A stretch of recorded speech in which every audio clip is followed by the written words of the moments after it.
İstedad heç bir əngəl tanımır. O, insana hər cür çətinliyi dəf etməyə imkan verir. Bu dəfə əngəlsizdə sizi həyatın onun üçün hazırladığı gözlənilməz sınaqdan əzmi iradəsi sayəsində üzü ağ çıxmağı bacaran Ceyhun Ənvərzadənin uğur hekayəsini təqdim edirik. O, sonradan əlillik qazanmasına baxmayaraq seçdiyi sahədə uğur əldə etməyə bacarıb. Orta məktəbi bitirdikdən sonra səhvimdə problemlər yaranmağa başladım. Mənə görə məhdudiyyəti əsas insanın ruhunda olması. Fiziki məhdudiyyətinə baxmayaraq mübarizə aparan Ceyhun rəssamlıq sahəsində öz sözünü deməyə nail olub. Oturaq vəziyyətə düşməmişdən əvvəl mən heç vaxt rəssamlığa davam etmə fikrim olmayıb.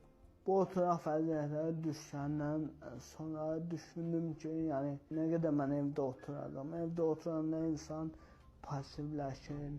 Başladım oxumağa, təhsil aldım. 2014-cü ildə Əzim Əzimzadəyə qəbul oldum və oranı bitirdim. Müxtəlif janrlarda bir çox əsərlər yaradan gənc rəssam ən çox bəyəndiyi rəsmi haqda da bizə danışdı.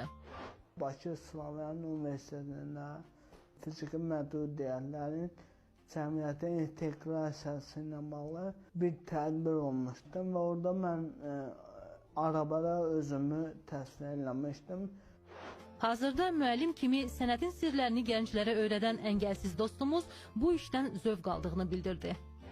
Tələbələrdən tələbələrim nədir? Yəni mən öyrəndiklərimi öyrədirəm və mən istəyirəm ki, onlar məndən də yaxşı çəksin və qabağa getsin. Tələbələrlə işləyəndə, yəni necə zövq alıram? Tələbələrə verdiyim tapşırıqlar var ki, onları əməl eləyəndə, yəni işləyəndə onlardan zövq alıram.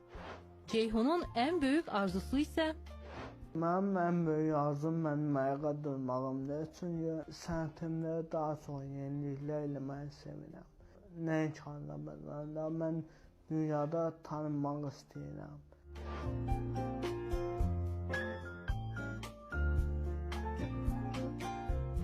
İnsan bir uğur qazanmaq istəyirsə, qarşısına məqsəd qoymaq. Qarşısına məqsəd qoyub və o yola doğru işləyirsə, əzmlə, həvəsdən düşmürsə, mütləq məqsədinə çatır insan.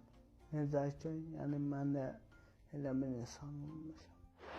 Fiziki məhdudiyyətinə baxmayaraq, Ceyhunun çox işlərin öhdəsindən gələ bilməsi digər əlilliyi olan şəxslərə motivasiya baxımından gözəl bir nümunədir. Yaratdığı əsərlər